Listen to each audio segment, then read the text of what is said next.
Alright, yeah, welcome back to some more Magic Arena, and today we're going to be playing some Historic Brawl. We did recently just have some new alchemy cards added to the format for Historic Brawl, so we're going to be playing around with a few of them, but we're not going to be playing around with the ones that you might think. We've recently had a new Jhoira, but that's not the one that I'm going to be playing with today. We're actually going to be playing with the old Jhoira, Weatherlight Captain.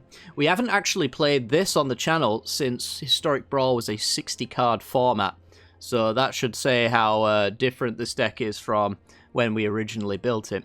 It's a 4-mana 3/3 that says whenever you cast a historic spell, draw a card. So you might wonder, why am I revisiting this particular commander, especially when there's new commanders and, you know, brand new cards as well? It's because I saw a card that's been questioned as potentially broken, but also probably really bad, and I think it's leaning on the side of really bad, but I think it has one good use, and it's in a Jhoira deck. That is Oracle of the Alpha.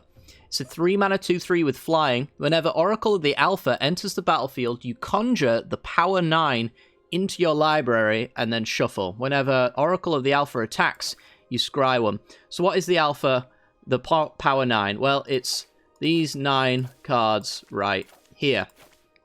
And you might be saying, how is a 1-mana draw 3 cards bad? Well, it shuffles them into your library for a start, which isn't great. But then it also gives you a 2-mana extra turn spell and a 3-mana draw 7. But it also gives you the rest being 0-mana rocks. And on turn 3 with an Oracle of the Alpha, you don't really want to be drawing these little mana rocks. Unless you have a Jhoira in play. Because historic spells are artifacts, legendaries, and sagas. And legendary sorceries as well. Although I guess that goes under the legendaries umbrella. So what that actually means is you get your Ancestral Recall, your Time Twisters, your Thingamajigs, but then you also get these 0-mana cards, which are normally bad, but they're actually 0 mana, create 1 mana for the rest of the game, and draw a card because of Jhoira. So I figured Oracle of the Alpha is going to be pretty good, especially if I could maybe copy it as well. You never know. That's the thing. We do have a Phyrexian Metamorph in here, which is an artifact that would trigger Jhoira and then ETB as Oracle of the Alpha. During testing with this deck, I have cast Oracle of the Alpha several times, and I've found that I pretty much always find one of the Power 9.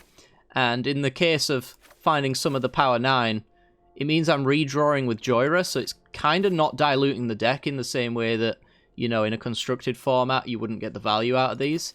So I think if you can put this card in a deck that can churn through these artifacts when they're not that relevant, like Jhoira can, then I think this card is actually pretty busted, because then you get yourself an Ancestral Recall, a Time Warp, and a Time Twister to play around with, which is just absurd. So, yeah, let's talk about the actual deck itself, and not just the reason why I've added it. Or started playing it. So whenever you cast a historic spell, you draw a card. So we're going to be playing around with kind of an artifact combo here. So we got like our Arcane Signets, our Cold Steel Hearts, stuff like that to ramp us up to get an early Jhoira, but also late game they are 2-mana redraws, which is pretty sweet. And we're a combo finish kind of deck, first and foremost, and we're going to be using Tome of the Infinite to do it. It's a 3-mana legendary artifact, so again, draws a card if it enters while Jhoira is in play. You can pay 1 blue and tap it to conjure a random card from the spellbook and cast it as though it was mana of any colour. So if we've got Tome of the Infinite, and we've got a couple of mana rocks to pay for the blue and the tap and the spell, so if we've got 2 mana to generate with Tome of the Infinite, and we have Paradox Engine, we have an infinite combo. And Tome of the Infinite has Lightning Bolt in it, which means Tome of the Infinite can deal infinite damage if we have Tome plus 2 mana plus Paradox Engine, which is not too difficult to do because we have Trophy Mage to find the Tome of the Infinite, as well as Whir of Invention to find both Tome of the Infinite and Paradox Engine. But we also have an Inventor Sphere in the mana.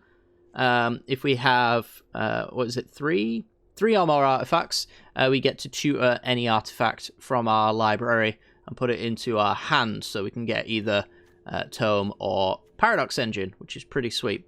But we can also just kind of churn through the deck and get stupid value as well. You know, redrawing as we go with Midnight Clock when it hits 12, or having a Videlcan Archmage as well, doing Jhoira's job for us in a lovely manner. We've got redraws with Thought Monitor, we've got Discover the Formula. We're going to be drawing a lot of cards. Now, they don't do a great deal. We are mostly going to interact with our opponent through the medium of counter spells and board wipes. So we've got lots of stuff like that. We've got Pact of Negation, Swan Song, Wash Away, things like that. We got the full counter spell, Tails End Negates, Disdainful Stroke package, and all that jazz. We've got a couple of ways to take an extra turn as well, which is nice. And then board wipe wise, we've got Sweltering Suns, which if it's a bad matchup, we can cycle away, which is pretty sweet. We've got Storm's Wrath to hit planeswalkers and creatures, because, you know, we're going to have to deal with them somehow. And then Burn Down the House as well to deal 5 damage to each creature and each planeswalker. Should be a nice sweeper. Most of the time, we're probably not going to have Jhoira out if we need to sweep the board, or we're not going to care either way. So, you know, sweeping Jhoira away is not that big of a deal. We also have a Junkyard Scrapper. This is as far as our opponent's concerned, a must-answer threat, it seems. Whenever a non-token artifact enters the battlefield under your control, you exile a random non-land artifact with mana value less from your library and cast that until the end of the next turn, which notably as well could grab us a Black Lotus, potentially, which is kind of fun. But yeah, I've never had this last more than a turn. It always dies. So it's great removal bait as well, and it comes down the turn before Jhoira would, which is, honestly, it's good enough, I think. If it eats a removal spell, I think it's done its job. But, yeah, I think on that note, we're going to leave it off there for the deck tech portion of the video. Hopefully you enjoy, and if you do, make sure to hit that like button and subscribe. I will mention this deck isn't that great. It's pretty reasonable, but it's not that great. So, watch the gameplay, decide from there whether or not you actually want to invest in it. It's going to pretty much win as much as it loses, honestly. But yeah, anyway, like and subscribe, let's get to it. This video is brought to you by the generous support of our wonderful patrons and channel members that you see here. If you'd like to support the channel and get access to cool content like sneak peeks, bonus videos, polls on future content, or access to a personal deck critique from myself every month, then hit the join button down below, or check out the Patreon link in the description. With all that said, let's get into the gameplay.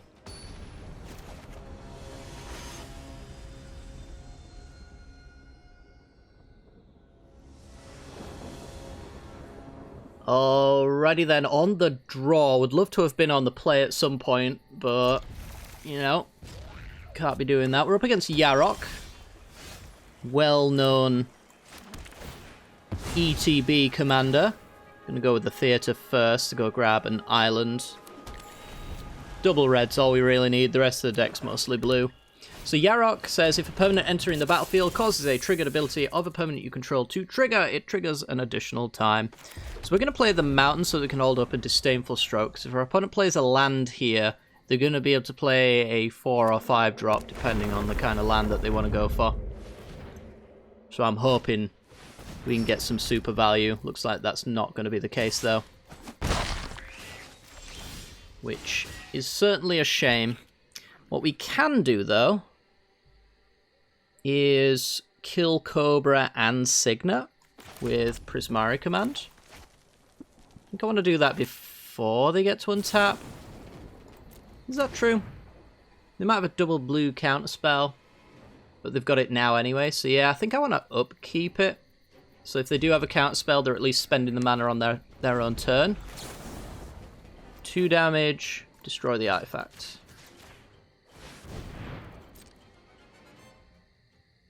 I mean, they're not going to flash in a land here. Yeah, I mean, gotta do what you gotta do. I think this just puts them off of Yarok anyway, which is also just like a nice little upside. God, I hate Heroic Intervention. It's so bad whenever I play it. Alright. So here I'm going to go Scrapper with Wash Away open, I think. That way I can Network Terminal into a 2-drop potentially there. We've got Counter Magic in their deck. That's lovely. So do I. Alright, great to see that. Let's see if they've got a land drop. Certainly do, and it's a good one. They'll be saving that passage for later. So I need to make sure I've got Disdainful Stroke open then. Which means I can only play one spell here. Which I guess is going to be the Network Terminal in order to do mana efficiency. Yeah, if we could have saved the Wash Away, we could have played Signet this turn. Hostage Taker. I will also Disdainful Stroke that. I don't have an answer to the Hostage Taker, so them stealing my Network Terminals almost certainly just a good payoff for them. They're actually cracking the passage, which means they've got a 3-drop to play. Like a Cultivate, maybe? Rex Sage. Rude. Opponent's doing a very good job of having great answers to everything that we do. That's a great answer to what we want to be doing. I'm going to go with Jhoira. Last card in their hand, was it removal? For opponents having a great day, it sure as hell was, but I think it was probably that Llanowar Elves. Neoform into a 4-drop, so that's Chupacabra maybe? Yep. Come on! Give me a break. Bankbuster, alright. Signet. Bankbuster. Emery. Didn't really hit anything there, but we already had pre-destroyed things in the yard anyway, so could be worse. I'm going to take the damage for now. Ornithopter of Paradise. Right, so I get cost reduction on the Thought Monitor for every artifact. So I could pay the 3, then I would have 3 mana left over. I could play the Ornithopter. I think I just want to dig for a land, really. I don't think the Network Terminal's really doing much good for me here.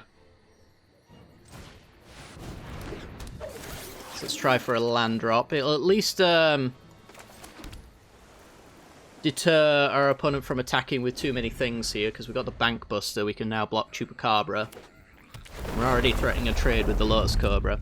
Alright, they've got infinite mana, but hopefully they can't do too much with it. He says knowing that they've got a Castle Lochthwain. This game's probably almost certainly over if we don't go off very soon. Which is possible. We've got some good stuff to go. I mean, that's not a card we have to care about. Alright, we get a free kill on the Chup by the looks of it. Possible, oops, possible I'm getting baited into losing my Bank Buster. I guess we are on 4, so being aggressive does also make sense. Okay, so this is artifact spells, not historic spells, so we're not going to cost reduce Jhoira.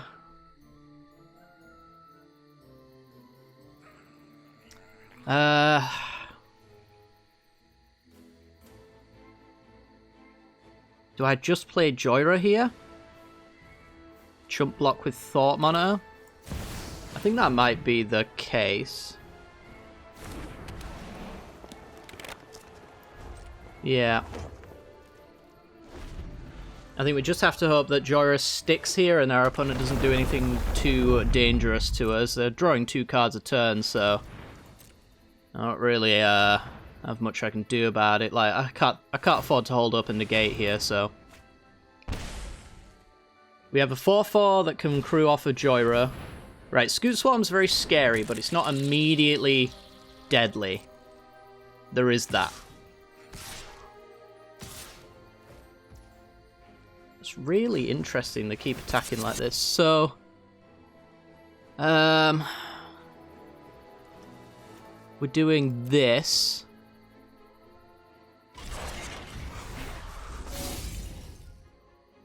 And then blocking here, blocking here. I've just basically got to take best possible blocks when I can, I guess. Go to 1. Which should be fine. Immortal Sun does not help me.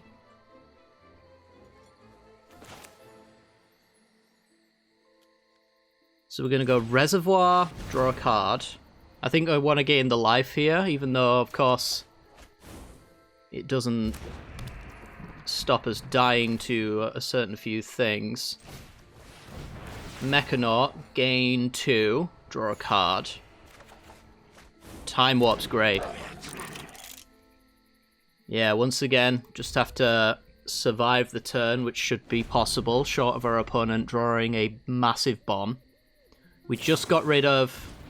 Okay. To pay for Lockthwain. Yeah, we just got rid of the Lotus Cobra, which was helping our opponent's mana situation quite well. But drawing 2 cards now presents the Scoot Swarm problem, which we're going to see here. Lands entering double Scoot Swarm triggers. But we do have a Time Warp, and we have Jhoira in play. And we have cost reduction. So our opponent has played their hand here. Let's see what we can do with it. Not even going to let me block with the Thought Monitor. Smart. Very smart. Alright, so I think no matter what happens, we're time warping. But I guess we can start with Ornithopter and see what happens. The March of... Okay. The March of Swirling Mist is great. I don't think it saves us directly, but it does at least put our opponent away from, like, immediately killing us, probably. We can march the Yarok and then a couple of Scoot Swarms, maybe, something like that. But yeah, I've got the Ornithopter in play. We've got a Network Terminal in the graveyard we can cast, but we wouldn't want to do that. Yeah, we'd have to Time Warp right now. Take the extra turn. Swing for 4 in the air, I guess, because we can, but I don't think that would actually come down to anything in particular. Possibly... Oh, we could actually retrieval the Thought Monitor, which is getting a 5 cost reduction, so it would be a 2 mana draw 3 cards. I think there's a good chance that we could go off. I just don't know if we could win, necessarily. Our opponent seems to think so. So I'm not going to argue with it, and we go on to the next game.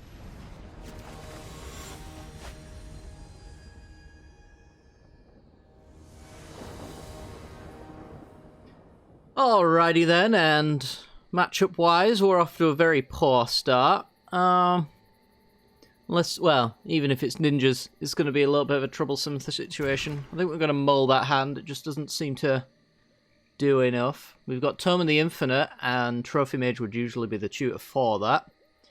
Jhoira's Disruption. Maybe we'll keep this. Could be okay.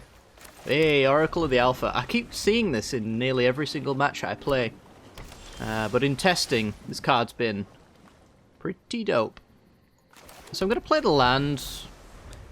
I don't know if I'm going to have to Disruption here. Well, that makes things a whole lot easier. Alright, let's go. I mean, let's fire off an Oracle of the Alpha, I guess. I think our opponent's straight control with Zara-san as their kind of payoff finisher to steal my stuff instead. So when it deals combat damage to a player, put target permanent card from that graveyard onto the battlefield under your control. So they steal our cards, basically. Our win conditions are their win conditions. Which means every single card other than the commander is just a counter spell. I'm going to make my land drop. I think it's pretty important that I do that. But I think this game's just over. Yeah, they're just not even remotely interested in doing anything but countering my spells and killing my creatures, so... Having scavenger grounds with the Zarath-san is very strange, but, you know. So's me still playing this matchup. So now they can flash in Zarath-san. Forgot that it does have flash, which is what they're going to plan to do here, no doubt. Playing around counter spells, I guess. So it's a 4/4 that can steal an Oracle of the Alpha, probably. I mean, I'll take an extra turn. They'll either flash in their Zarath-san, which they didn't. I'm kind of surprised they didn't. Alright, well, I'm just going to go with Tome of the Infinite and hope we hit Swords to Plowshares, I guess.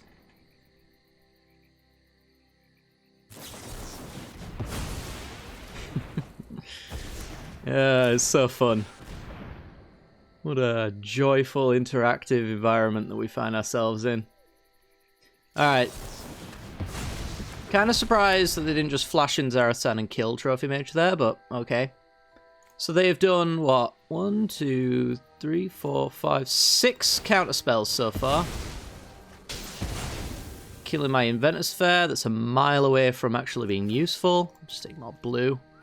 Probably should have taken red, actually. That's a mistake.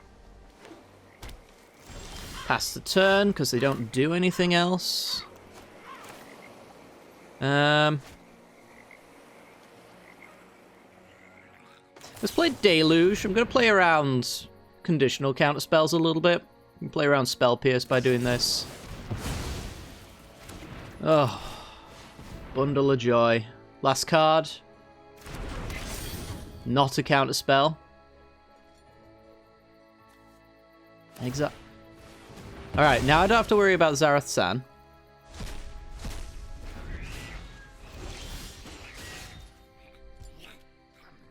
Very odd. I'm just gonna draw a card, rather than potentially put cards into the graveyard. I mean, at this point, might as well just play Jhoira. Wow. And then they can play Zarath-san that can hit me and do nothing unless they can destroy this Bankbuster or Ghost Quarter land, something like that.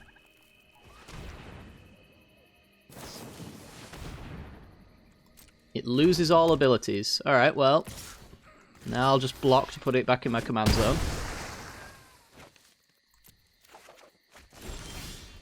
So let me double check that... Yeah, they can't actually get my graveyard in any way. You are so fun. Fortunately, this is a sorcery on the front side, so Zarath-san... I mean, what's the point? They played one non-counterspell this entire game. I think you've got a fatal flaw in your deck, opponent. All I have to do is play threats to your counterspells and you'll run out eventually, because apparently you hadn't put card draw in here either. That's just... I don't even know what to say.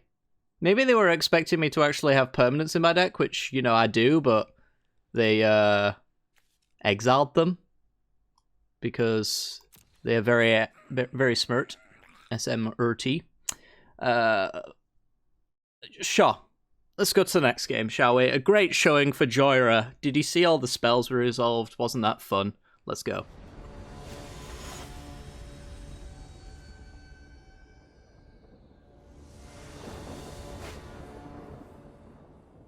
Alrighty then, we're in and on the draw. This could be a tricky matchup for sure.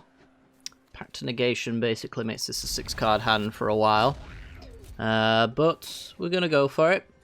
Alright, so they're going with Imoen Trickster Fiend. It's an alchemy card, or a digital only one. How do I want to go about doing this? This is always a tap land. This could be an untapped land. So let's try and scry for something good. I think a 4-drop artifact is not where I'm looking to be. So Imoen Trickster Fiend is one of the specialized cards. Not a massive fan of these cards in general, but fortunately Historic Brawl fixes some of the issues I have with them. So now we're in a bit of a tricky situation because this is an untapped land now, which will be a tap land later. And this is still a tap land, and this is a tap land. I guess this way I get to hold open disruption, so it could be quite good. So anyway, Imoen has Specialize 5, but it costs 3 less if there are 2 or more instants or sorceries in the graveyard. I've got this one in my Ivy Spell Thief deck, and it's really quite powerful. And it looks like they've chosen the same mode that I would have chosen as well. I like to do it on the Simic side. So you can do it on the blue side if you discard a card for the Specialize. Sure. Which is either 2 or 5 mana. And it can't be blocked as long as it's attacking alone, which made it great to have curiosity effects attached to it. But also it can tap a creature if you discard a blue for the Specialize. And then on the green side... no. On the green side, when it deals combat damage, you get to put an additional land into play and also draw a card. So it's pretty good. Alright, I'm going to... I think get Emery in play.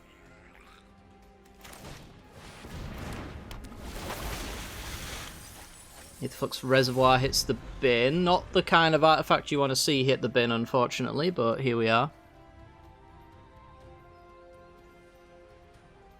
So I presume that they're planning to just, like, boggle the crap out of Imoen, but who knows. Discarded Uro, get an Uro-based effect.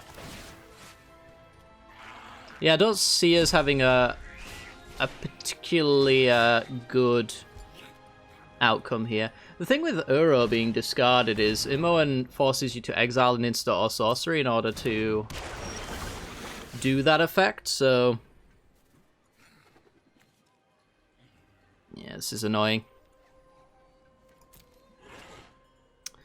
This is certainly annoying. I mean, I guess I'm gonna start with Expressive Iteration to see if I can find a land. I do. So let's go hand for the counterspell, bottom, exile, play the land, get the Guardian Idol. Play the idol. I think I've just got to accelerate my mana here. But yeah, they're going to be exiling instant or sorceries to trigger the Imoen, which means they're not really going to be escaping Uro all that much. And if they don't hit instant or sorceries, then they just don't get to do it all together. So that Time Warp in the yard is their only target at the moment. Look at the top. Yeah, sure.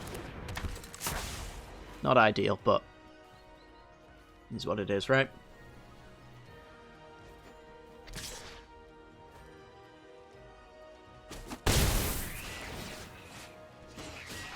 So they get to do the thing. Choosing not to is very interesting.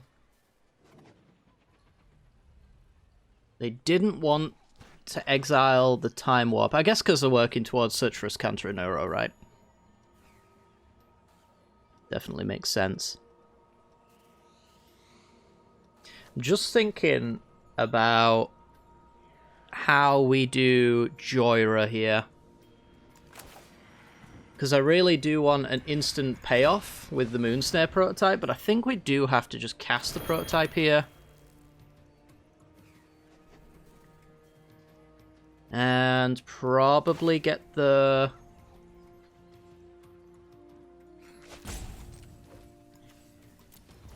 Midnight Clock going. Not sure the auto-tapping actually made a lick of difference there. Yeah, sure, you're allowed to do that.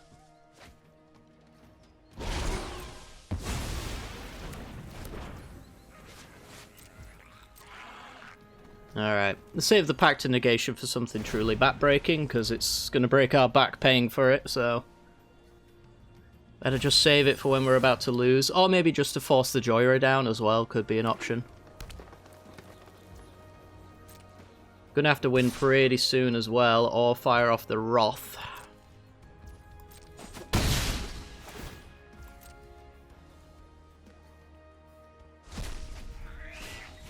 continuing to exile the yard.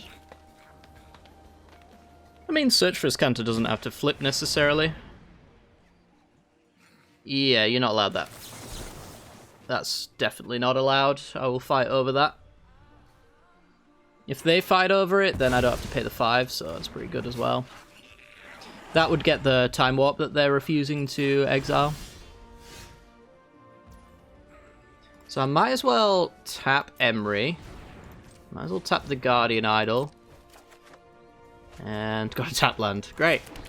Yeah, this is not going well for us at all. We are playing the I don't get to play the game. 5 cards in the yard. Should I concede now? Yes, because they get Time Warp now. Alright, on to the next game.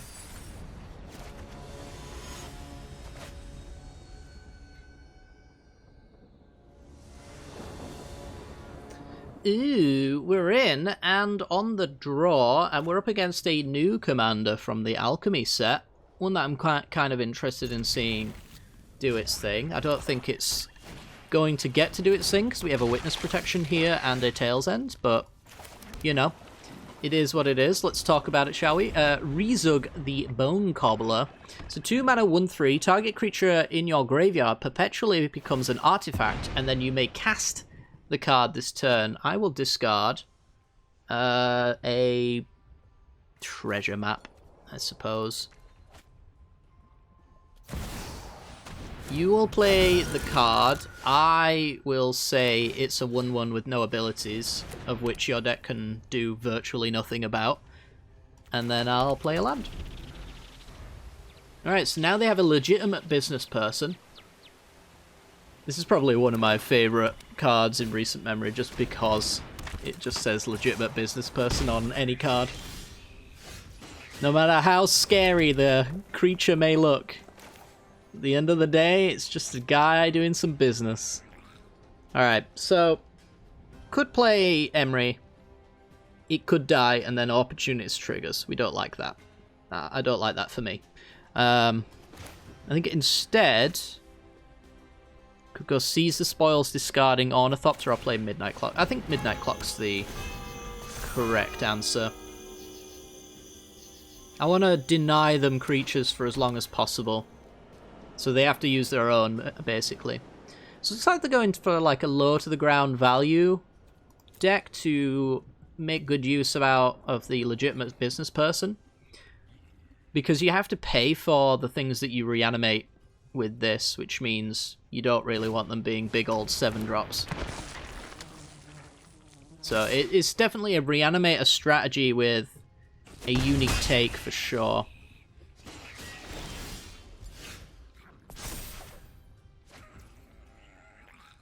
Has that made any difference?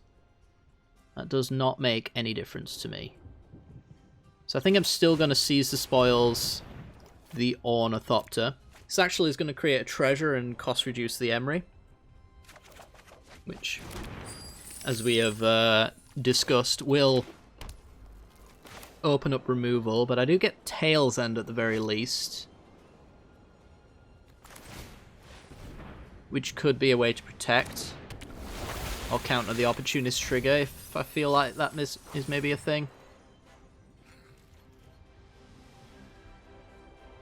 Is Emery dead? Emery is not dead at instant speed. Is she dead at sorcery speed?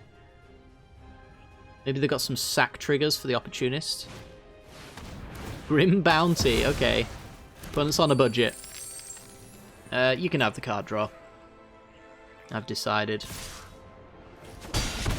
Because if I draw a land, Jhoira can trigger off a Fable. Hello, Paradox Engine. I will get you out there. Alright. It's not the most broken thing in the world, but getting it down does mean that I now have basically permanent cost reduction on my spells, because Midnight Clock's always going to untap. At least until time runs out, anyway.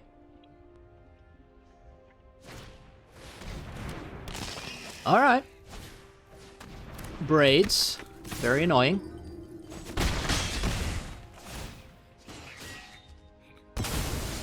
Sacks their creature, I can't, so they get to draw a card off of that and draw another. Very fancy. Interesting.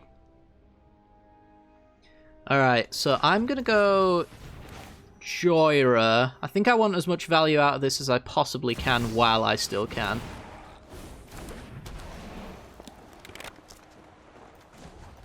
So, untap Midnight Clock. Pay Phyrexian mana.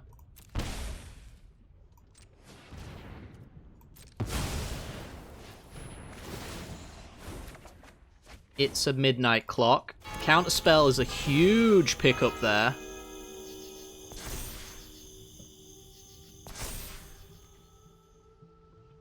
Because now that means I can protect my Jhoira from removal. I don't think I would protect it from Rezug. Oh, I really don't care about them getting a Liliana Steward next turn. Sanguine Bloodstroke. So it gives you a Blood Artist that drains. I am on 12, so that is kind of a legitimate problem. But I might go off next turn. So I'm going to say no. Could even Tails End that trigger, but I think keeping Jhoira alive is where I want to be right now. And yeah, kind of figured. Figured that would be a thing. So I can do some blocks. But they get Blood Artists and they get free Braids attack as well. We're going to go for the Vessel here because I don't want them to have 2 mana to play with. We're going to try our best to go off this turn. See how well we can do.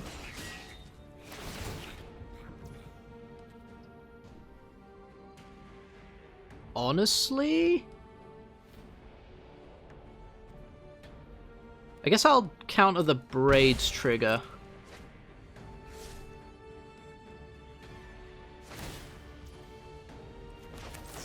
I think that's the best use of my Tails End if we're trying to go off right now.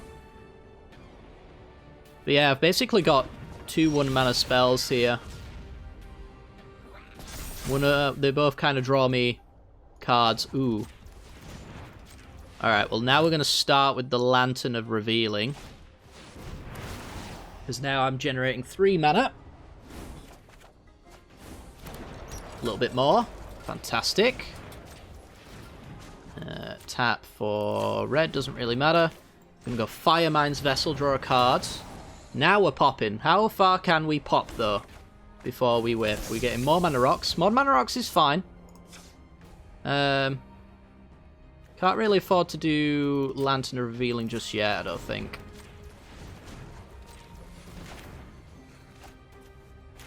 I don't know why you want to do all the blue first, but I'll just allow it, I guess. Okay, that's a land for the turn. So, look at the top card of your library. If it's a land, put it onto the battlefield. Start with that. Put it onto the battlefield. Then play Fable. More lands. You hate to see it.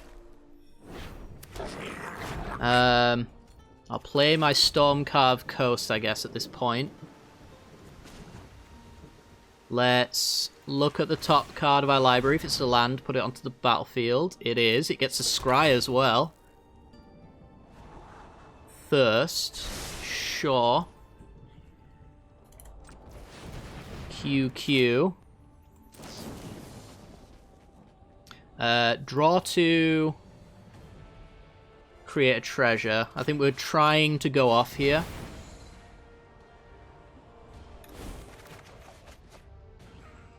Caves and mountain into the yard.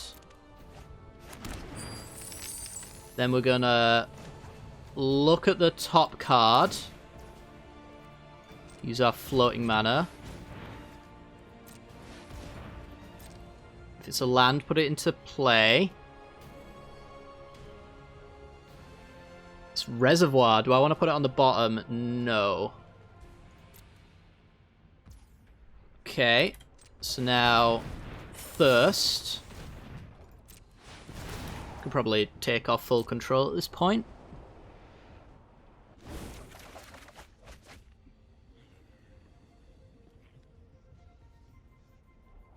Interesting. I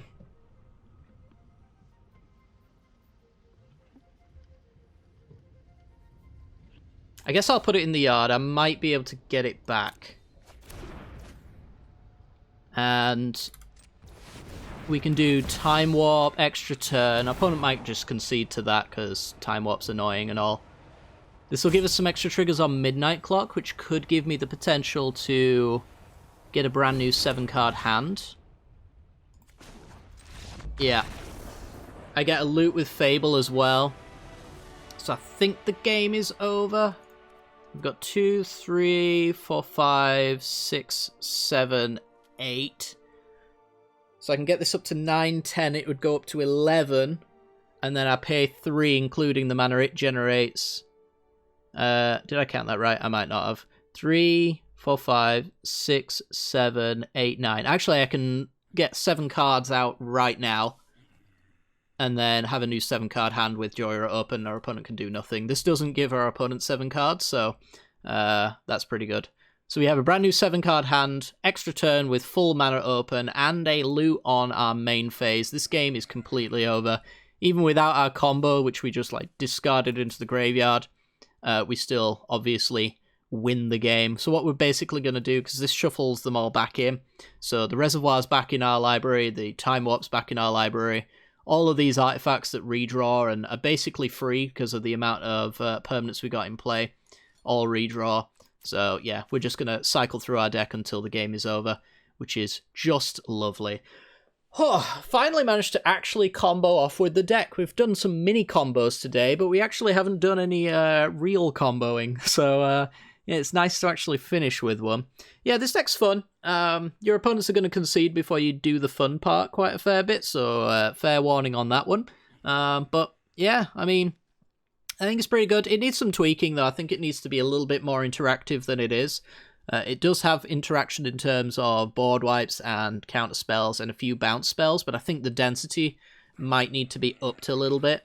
I think the deck just combos off just fine anyway, so yeah, it's hard to say, really. It's hard to say. But either way, hopefully you guys have enjoyed, and if you have, make sure to hit that like button and subscribe for more content like it in the future. And without further ado, get it Andy off here. Take care, and have a wonderful rest of your day. Peace.